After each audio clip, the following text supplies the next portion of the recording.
Syedaralun, Universitas Malikul Saleh menggelar acara Expo UKM atau Unit Kegiatan Mahasiswa di Kampus Bukit Indah, Lapangan Isol, Kota Lok Semawe pada Kamis 29 September 2022.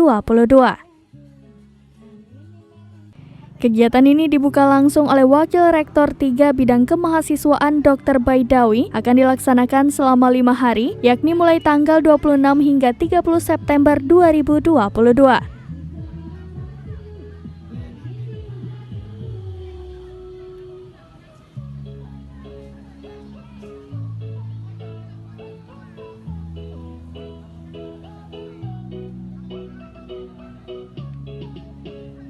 Acara ini bertujuan untuk memperkenalkan UKM yang ada di Universitas Malikul Saleh kepada publik, terkhusus pada mahasiswa baru, sebut Ferry Ardiansyah selaku koordinator lapangan.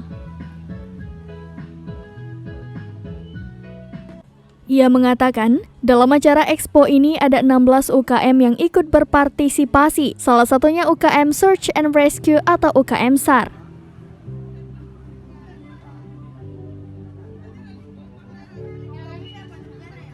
Setiap UKM saling memperlihatkan prestasi yang pernah mereka raih serta rangkaian kegiatan yang mereka laksanakan. Ferry berharap dengan adanya acara ini, seluruh UKM yang berada di ruang lingkup Universitas Malikul Saleh dapat semakin berkembang dan dapat melahirkan kader yang berkualitas. Dari Lok Semawe, Bustami, Serambi On TV.